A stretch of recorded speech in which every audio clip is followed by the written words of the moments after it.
बिना किसी चेतावनी के अचानक गले में एक आग सी महसूस होती है। एक ऐसी तकलीफ जो बाहर से तो दिखती नहीं, पर अंदर ही अंदर सब कुछ थाम लेती है। ये एक खामोश चीख है जिसे सिर्फ महसूस किया जा सकता है। पता है ये सब कैसे शुरू होता है? बस एक हल्की सी खराश से। दर्द की एक धीमी सी फुसफुसाहट जिसे हम अक्सर अपनी भागदौड़ भरी जिंदगी में नजरअंदाज कर देते हैं। हम सोचते हैं अरे शायद कुछ ठंडा पी लिया होगा, पर धीरे धीरे वो फुसफुसाहट एक शोर में बदल जाती है और हमें हमारी बेबसी का एहसास कराने लगती है। और फिर वो एहसास आता है जब हर एक घूंट के साथ लगता है जैसे कोई आग निगल रहा हो। पानी का एक घूंट भी कांटों की तरह चुभने लगता है। ये एक ऐसा संघर्ष है जिसे हम सबने कभी ना कभी महसूस किया है। एक ऐसा दर्द जो हमें खाने पीने जैसी सबसे जरूरी चीज से भी डरा देता है।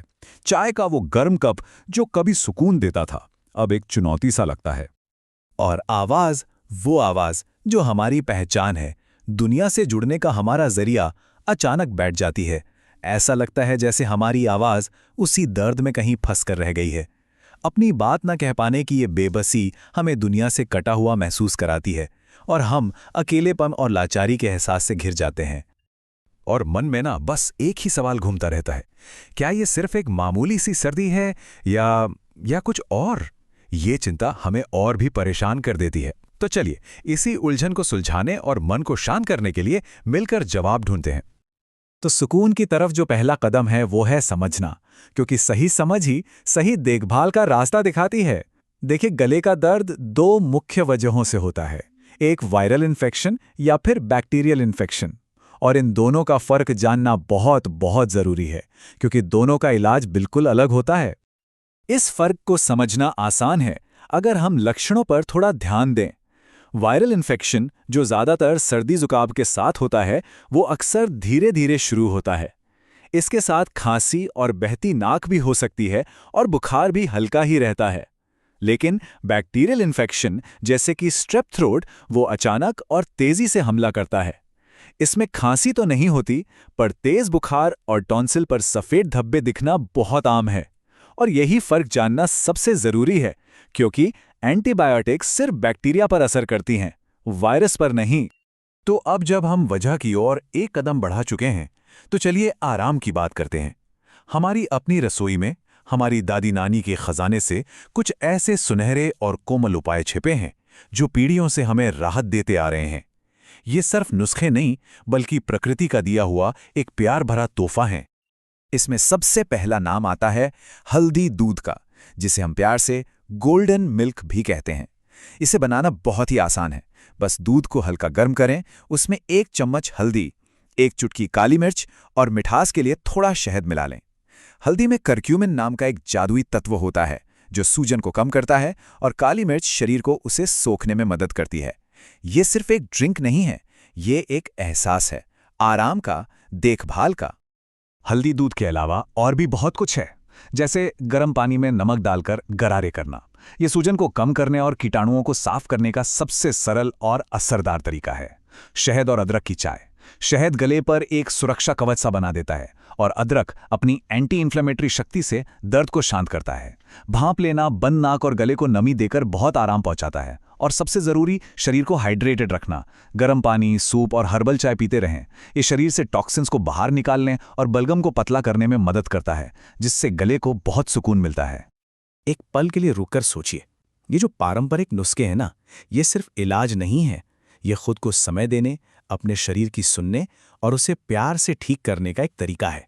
ये सेल्फ केयर का एक बहुत ही खूबसूरत रूप है। घरेलू उपाय बहुत शक्तिशाली होते हैं, इसमें कोई शक नहीं। लेकिन एक समझदार इंसान की तरह ये जानना भी उतना ही जरूरी है कि कब हमें प्रोफेशनल मदद की जरूरत है। तो अब हम कुछ ऐसे रेड फ्लैग्स, यानी खतरे के संकेतों के बारे में बात करेंगे जिन्हें कभी भी नजरअंदाज नहीं करना चाहिए। ये जानकारी आपको एक जिम्मेदार फैसला लेने में मदद करेगी।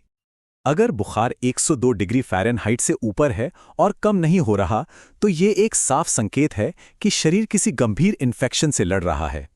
ये शरीर का बताने का तरीका है कि उसे मदद की जरूरत है। इसे बिल्कुल भी नजरअंदाज ना करें। यह डॉक्टर से सलाह लेने का समय है। और भी कुछ बातें हैं जिनका ध्यान रखना बहुत जरूरी है। अगर दर्द 5 दिनों के बाद भी कम नहीं हो रहा, अगर कुछ भी निगलना बहुत मुश्किल हो रहा है, या आवाज़ ऐसी हो गई है जैसे मुंह में कोई गर्म आलू फंसा हो, जिसे हॉट पोटैटो वॉइस भी कहते हैं, गर्दन में सूजन, सांस लेने में कोई भी तकलीफ या टॉन्सिल्स पर सफ़ेद धब्बे दिखना, ये सभी वो संकेत हैं जो कहते हैं कि अब घर पर इंतज़ार ना करें और तुरंत डॉक्टर से मिलें। तो देखिए, हमने दर्द और अनिश्चितता से शुरू करके ज्ञान और सशक्तिकरण तक का एक सफर तय किया है। हमने दर्द को समझा, उसके प्रकारों को जाना और घर पर उससे लड़ने के कोमल तरीके भी सीखे। अब हम तंदुरुस्ती की ओर बढ़ रहे हैं। पर क्या कभी सोचा है कि असली हीलिंग यानी पूरी तरह से ठीक होने की प्रक्रिया आखिर कहाँ से शुरू होती है? क्या ये सिर्फ दवाइयों या नुस्खों से होती है, या इसकी शुरुआत कहीं और हमारे अंदर ही होती है? असली हीलिंग तब शुरू होती है जब हम अपने शरीर की खामोश आवाज़ को सुनना शुरू करते हैं, जब हम उसकी ज़रूरत को समझते हैं, उसे आराम देते हैं, उसे गर्माहट देते हैं और सबसे ज़रूरी, सही समय पर सही देखभाल चुनते हैं। हीलिंग एक एहसास है, एक फैसला है जो हम अपने लिए करते हैं। इस एहसास को अपने साथ रखिए। मैं स्वस्थ हूँ, मैं खुश हूँ। जाने से पहले अगर आपने अभी तक सब्सक्राइब नहीं किया है तो प्लीज़ हमारे चैनल को सब्सक्राइब करें। अगर इस जानकारी ने आपके दिल को छुआ है तो इसे लाइक करना और अपने दोस्तों और परिवार के साथ शेयर करना ना भूलें। और अगर आप आज की सलाह को मानेंगे तो कमेंट बॉक्स में ये सकारात्मक शब्द ज़रूर लिखें। मैं स्वस्थ हूँ, मैं खुश हूँ।